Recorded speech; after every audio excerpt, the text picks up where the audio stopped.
नमस्कार दोस्तों। आज का हमारा टॉपिक क्या है? आज का हमारा टॉपिक है अल्कोहल का निर्जलीकरण।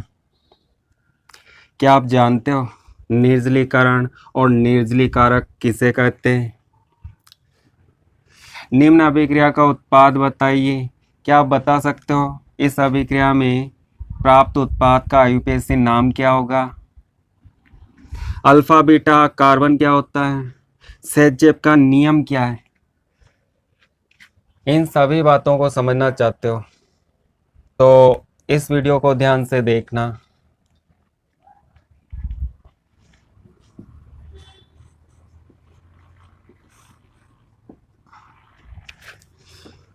ऑक्सीजन पर दो एकाकी युग्म होते हैं और अल्कोहल के निर्जलीकरण में कार्बन और ऑक्सीजन के बीच का बंध टूटता है। चूंकि ऑक्सीजन की विद्युत ऋणता कार्बन से अधिक होती है तो बंध में उपस्थित दोनों इलेक्ट्रॉन ऑक्सीजन के समीप चले जाते हैं। इन दोनों में से एक इलेक्ट्रॉन ऑक्सीजन परमाणु का होता है और दूसरा इलेक्ट्रॉन कार्बन का होता है। तो इस ऑक्सीजन में एक इलेक्ट्रॉन की वृद्धि होती है, इस पर एक ऋण आवेश आ जाता है। चूंकि कार्बन का एक इलेक्ट्रॉन ऑक्सीजन के पास चला जाता है तो कार्बन पर धनावेश आ जाता है। इस कार्बन के पास एक इलेक्ट्रॉन की कमी हो जाती है। अल्कोहल के निर्जलीकरण में कार्बन और ऑक्सीजन के बीच का बंध टूटता है तो यह अभिक्रिया CO बंध विदलन वाली अभिक्रिया है। परंतु इस अभिक्रिया में अल्किल समूह भी भाग लेता है। हाइड्रोक्सी समूह तो भाग लेता है परंतु अल्किल समूह भी इस अभिक्रिया में भाग लेता है।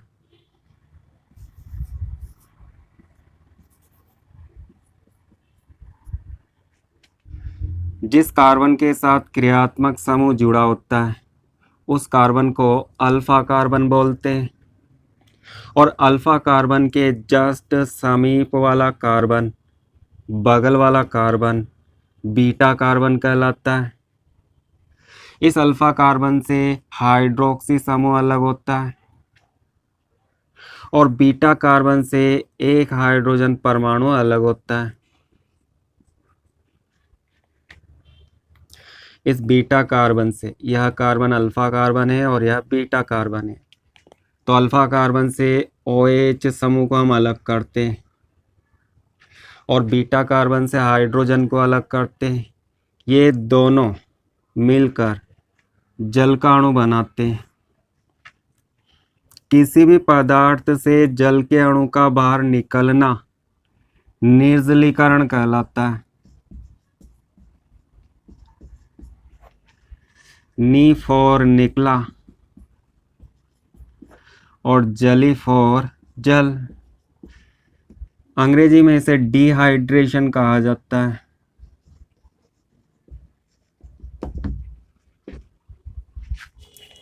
तो इस अभिक्रिया में हाइड्रोक्सी समूह और एल्किल समूह दोनों भाग लेते हैं।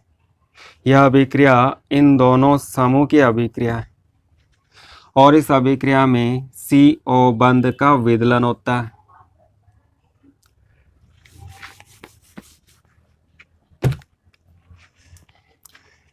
पहले तो हम समझते हैं कि अल्फा व बीटा कार्बन क्या होते हैं। दोस्तों, कार्बन परमाणुओं की एक श्रृंखला है और इस श्रृंखला से क्रियात्मक समूह CHO जुड़ा है, एल्डिहाइड, जिसे हम इस तरह भी बना सकते हैं।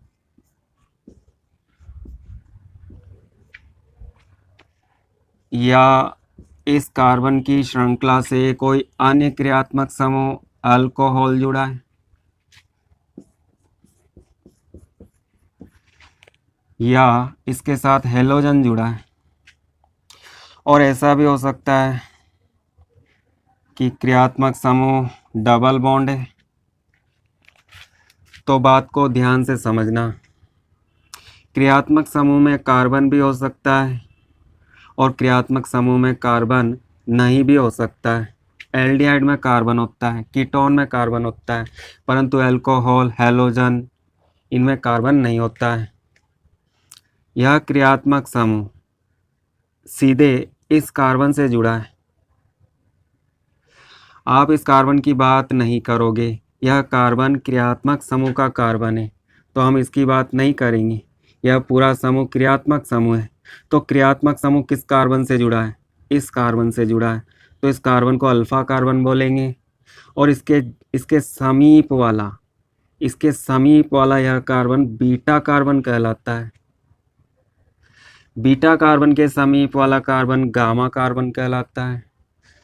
तो कार्बन परमाणुओं को प्रदर्शित करने के लिए अल्फा, बीटा, गामा इन चिन्हों का उपयोग होता है।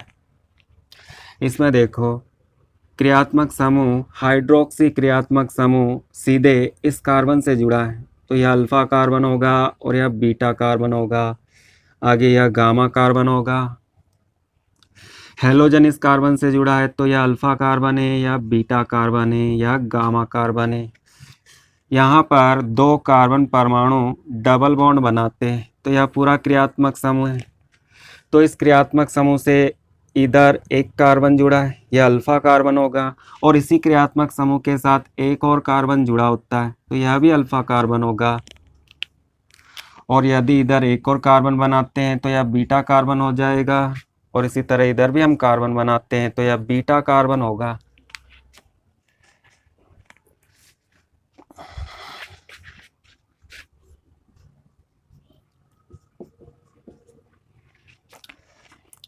क्या आप बता सकते हो इसमें अल्फा कार्बन कौन सा है और बीटा कार्बन कौन सा है? तो क्रियात्मक समूह जिस कार्बन से जुड़ा होता है वह अल्फा कार्बन है, और अल्फा कार्बन से जुड़े हुए सभी कार्बन, अल्फा कार्बन के समीप वाले सभी कार्बन बीटा कार्बन होते हैं। तो यह बीटा कार्बन है, यह भी बीटा कार्बन है, और यह भी बीटा कार्बन है। अल्फा कार्बन के साथ जुड़े हुए हाइड्रोजन परमाणु को अल्फा हाइड्रोजन कहते हैं। इसी तरह बीटा कार्बन से जुड़े हुए हाइड्रोजन परमाणुओं को बीटा हाइड्रोजन कहते हैं। इसमें अल्फा हाइड्रोजन अनुपस्थित है। अल्फा हाइड्रोजन की संख्या यहाँ पर 0 है, और इसमें बीटा हाइड्रोजन को गिनते हैं। इस कार्बन पर 3 हाइड्रोजन है, तीनों बीटा हाइड्रोजन है। इस पर 2 हाइड्रोजन है, इस पर 3 हाइड्रोजन है। कुल 8 हाइड्रोजन बीटा हाइड्रोजन है। दोस्तों, ये छोटी छोटी बातें, परंतु इनको समझने से ऑर्गेनिक केमिस्ट्री को समझना बहुत ही सरल हो जाता है। तो जब किसी पदार्थ से जल का अणु बाहर निकलता है, तो जल के अणु का बाहर निकलना निर्जलीकरण या निर्जलन कहलाता है।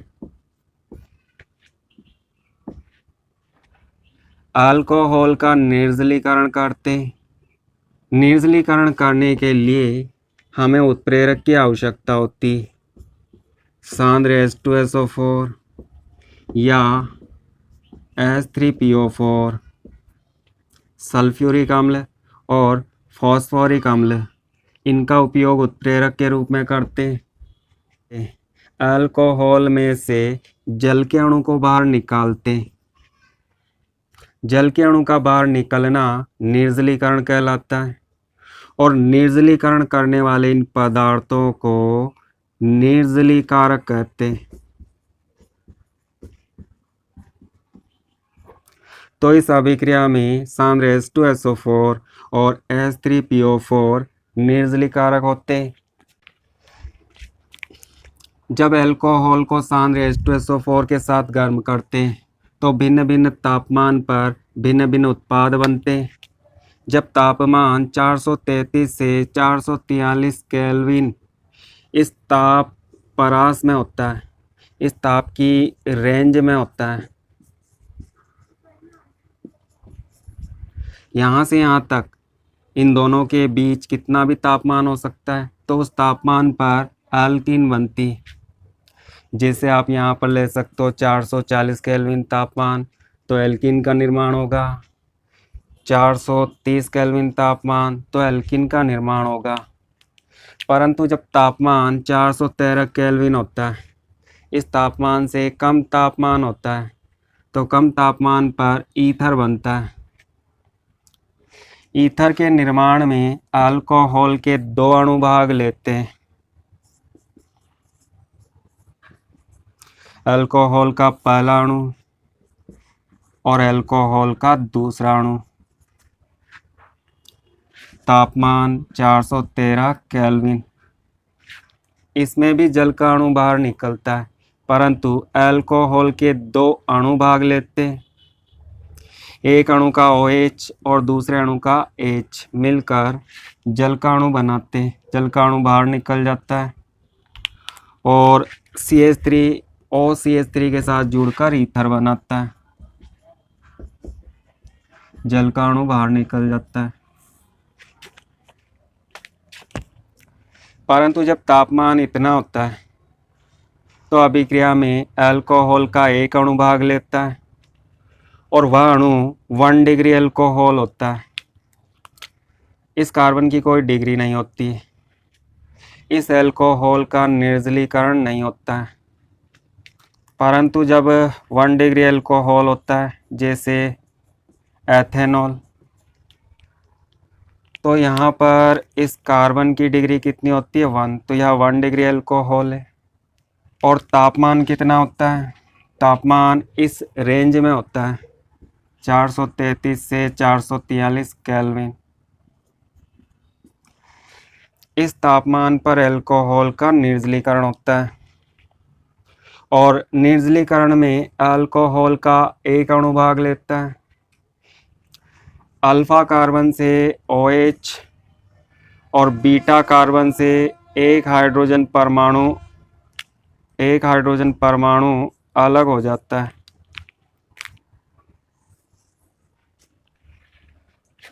तो एथीन बनता है। जल का अणु बाहर निकल जाता है। परंतु जब तापमान 413 केल्विन होता है, तो अल्कोहल के 2 अणु भाग लेते हैं। यहाँ पर अल्कोहल बिना डिग्री वाला हो सकता है, 1 डिग्री हो सकता है, 2 डिग्री हो सकता है, 3 डिग्री हो सकता है। परंतु यहाँ पर अल्कोहल केवल 1 डिग्री, 2 डिग्री और 3 डिग्री वाला होता है। बिना डिग्री वाले अल्कोहल का यहाँ पर निर्जलीकरण नहीं होता है। तो चलो इसे हम थोड़ा विस्तार से समझते हैं।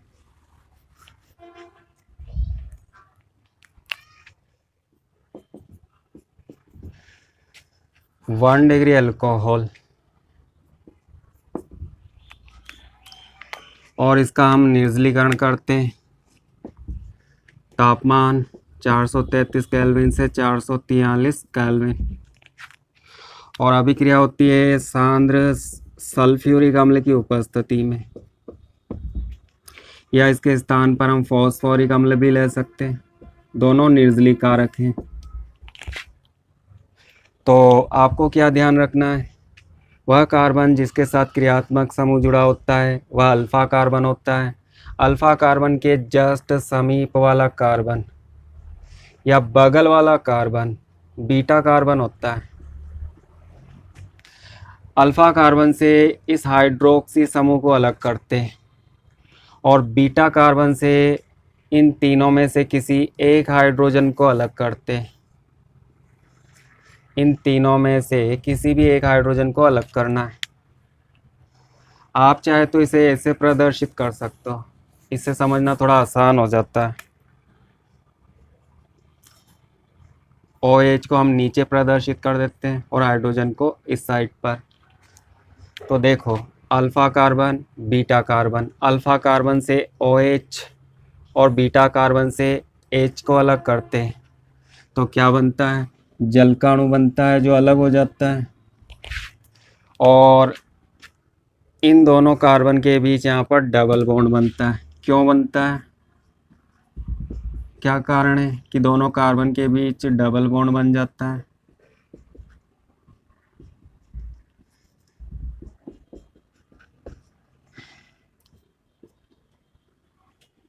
कार्बन की संयोजकता 4 होती है। कार्बन 4 साथ संयोजक बंध बनाता है। यहाँ पर कार्बन के बंधों की संख्या 3 होती है, यहाँ पर भी 3 होती है, तो इन दोनों कार्बन के बीच चौथा बंध बन जाता है, जिससे यहाँ पर डबल बॉन्ड नज़र आता है और इसे हम लिख सकते हैं CH2 double bond CH2। IUPAC नाम इसका एथीन होता है। तो यह तो था 1 डिग्री एल्कोहल। अब हम बात करते हैं 2 डिग्री एल्कोहल की।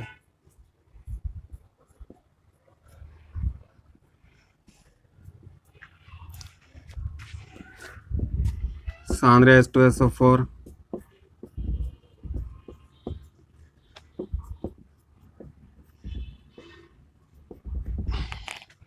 इस कार्बन की डिग्री 2 है। जिस कार्बन के साथ क्रियात्मक समूह जुड़ा होता है उसी कार्बन की डिग्री के आधार पर एल्कोहल की डिग्री होती है। तो यह 2 डिग्री एल्कोहल है। जिस कार्बन से क्रियात्मक समूह जुड़ा होता है वह अल्फा कार्बन होता है। अल्फा कार्बन के समीप वाले सभी कार्बन, वे सभी कार्बन जो सीधे अल्फा कार्बन से जुड़े होते हैं, बीटा कार्बन होते हैं। तो यहाँ पर 2 बीटा कार्बन है और दोनों बीटा कार्बन समान प्रकार के। इस पर बीटा हाइड्रोजन की संख्या 3 है, इस पर बीटा हाइड्रोजन की संख्या 3 है, दोनों समान प्रकार के। तो इन दोनों में से किसी भी कार्बन से हम हाइड्रोजन परमाणु को अलग कर सकते हैं। यहाँ से हाइड्रोजन को अलग करते हैं, उत्पाद बनता है, और यहाँ से हाइड्रोजन को अलग करते हैं तो वही उत्पाद बनता है। आप इन दोनों में से किसी भी कार्बन से हाइड्रोजन को अलग करो, उत्पाद समान होता है। तो ऐसा करते हैं कि हम इस बीटा कार्बन से हाइड्रोजन को अलग करते हैं। जिस हाइड्रोजन को हम अलग करना चाहते हैं उसे हम यहाँ पर प्रदर्शित कर देते हैं। तो यहाँ से हमें OH को अलग करना है, अल्फा कार्बन से OH को अलग करना है और बीटा कार्बन से हाइड्रोजन को अलग करना है, और अल्फा और बीटा कार्बन के बीच यहाँ पर डबल बॉन्ड बनाना है।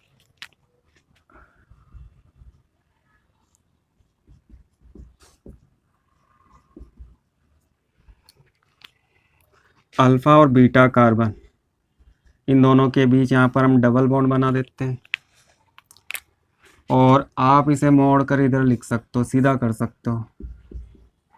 जल का अणु बाहर निकल जाता है। तो इसका IUPAC नाम क्या है? प्रोपीन। चलो 3 डिग्री अल्कोहल की बात करते हैं।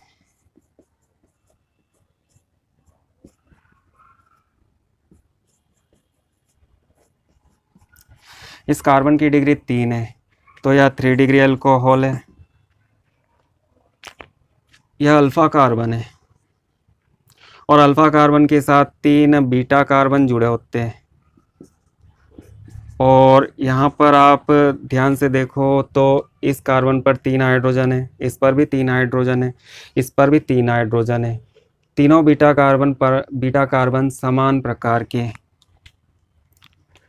तो इस स्थिति में आप इनमें से किसी भी एक कार्बन से हाइड्रोजन को अलग कर सकते हो।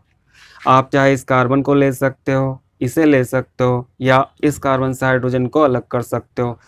तो हम इस कार्बन को लेते हैं।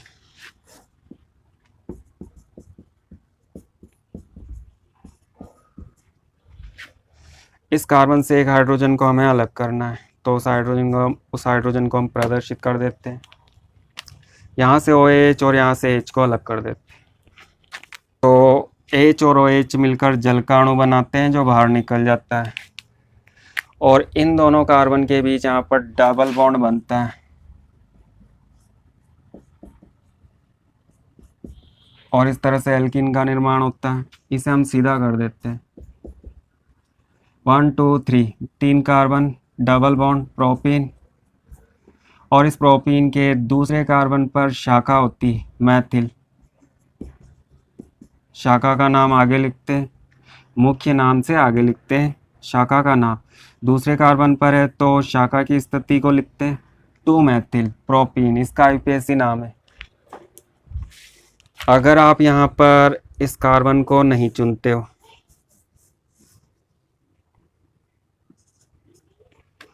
ऐसा करते हैं, हम इस कार्बन से हाइड्रोजन को अलग करते हैं।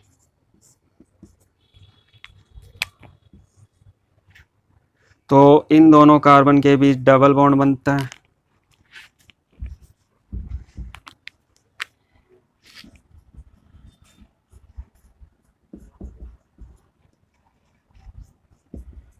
यहाँ से हाइड्रोजन अलग कर देते हैं, यहाँ से OH अलग कर देते हैं। इन दोनों के बीच यहाँ पर डबल बॉन्ड बनता है। इसे आप घुमाकर इस तरह से सीधा कर सकते हो, CH2 डबल बॉन्ड C और CH3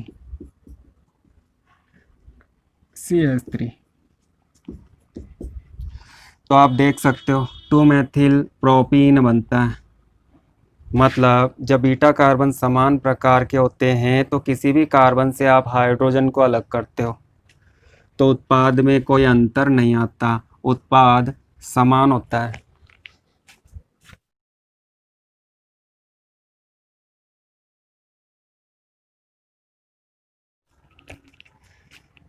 CH3 CHOH CH2 CH3 इसका निर्जलीकरण करते हैं।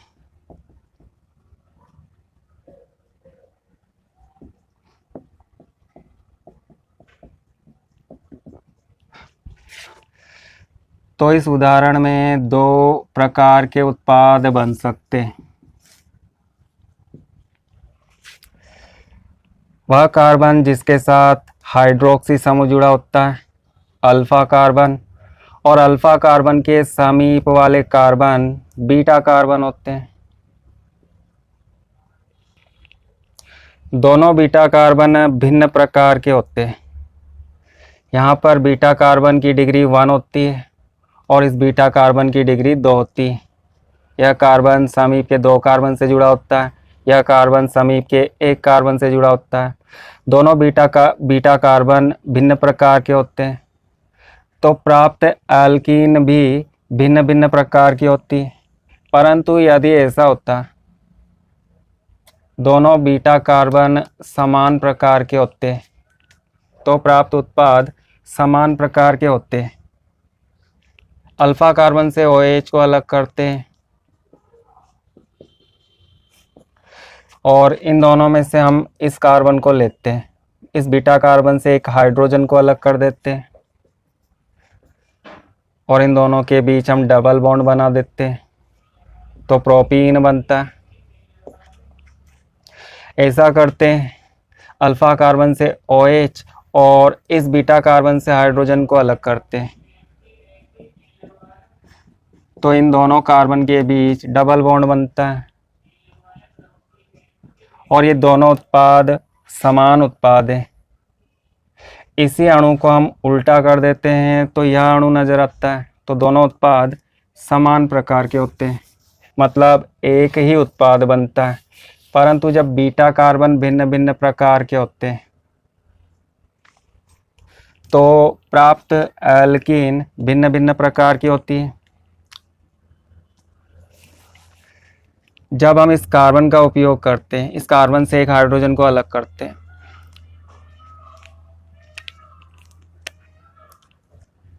जल का अणु बाहर निकल जाता है तो यहाँ पर डबल बॉन्ड आ जाता है, CH2 double bond CH, CH2 CH3 एक उत्पाद यह बनता है और इसका नाम 1-ब्यूटीन होता है।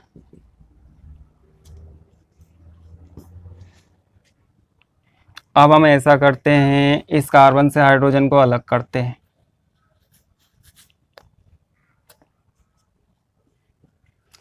इस कार्बन से एक हाइड्रोजन को अलग करते हैं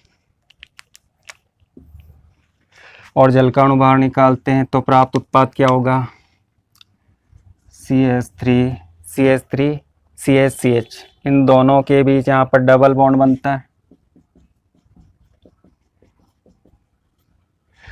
तो इसका नाम होगा 2-ब्यूटीन।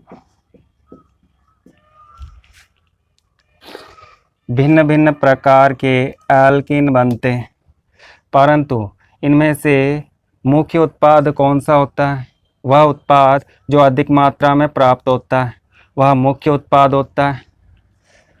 इस अभिक्रिया में यह उत्पाद कम मात्रा में बनता है और यह उत्पाद अधिक मात्रा में बनता है और वह उत्पाद जो अधिक मात्रा में बनता है वह मुख्य उत्पाद होता है। यह मुख्य उत्पाद है, अधिक मात्रा में बनता है। अगर आपसे कोई पूछता है कि 2-ब्यूटेनॉल का निर्जलीकरण करने पर प्राप्त उत्पाद का नाम बताओ, तो आपका उत्तर क्या होगा? 2-ब्यूटीन। इस अभिक्रिया का मुख्य उत्पाद 2-ब्यूटीन है, तो इस उत्पाद को बनाने की आवश्यकता नहीं। यह 20% बनता है और यह 80% बनता है, और जो अधिक बनता है वही अभिक्रिया का अंतिम उत्पाद होता है। ऐसा क्यों होता है? तो इसे समझने के लिए हमें एक नियम समझना होगा जिसे सेट-जेप का नियम कहते हैं। सेट-जेप का नियम, इस नियम को समझना होगा। जब अल्कोहल में भिन्न भिन्न प्रकार के बीटा कार्बन होते हैं तो उत्पाद सेट-जेप के नियम के अनुसार बनाना होता है। इस नियम के अनुसार वह उत्पाद अधिक मात्रा में बनता है जिसमें शाखाएं अधिक होती है, शाखाओं की संख्या अधिक होती है।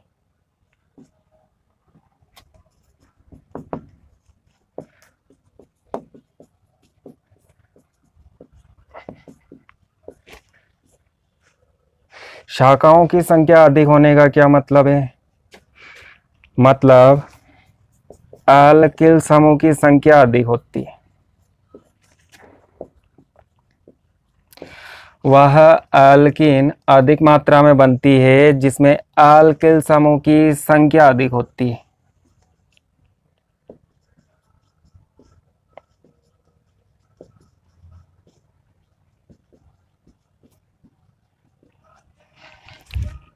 आपको क्या करना है?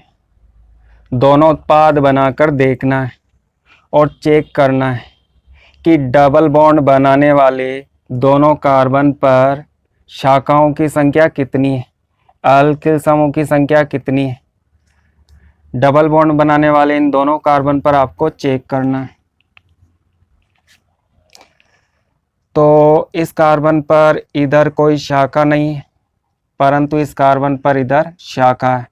इसे आप एथिल समूह बोल सकते हो। तो इस कार्बन पर एक एथिल समूह है, तो इसमें शाखाओं की संख्या 1 है, एक शाखा।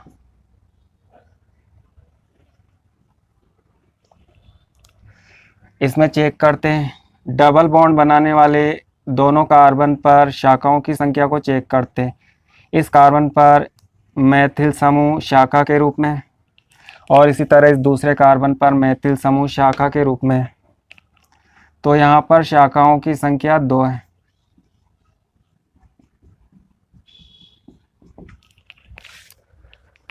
और सेट-जेप क्या बोलता है? वह एल्कीन अधिक मात्रा में बनती जिसमें डबल बॉन्ड वाले कार्बन पर शाखाओं की संख्या अधिक होती है। तो इस अभिक्रिया का मुख्य उत्पाद 2-ब्यूटीन होगा क्योंकि इसमें शाखाओं की संख्या अधिक होती है।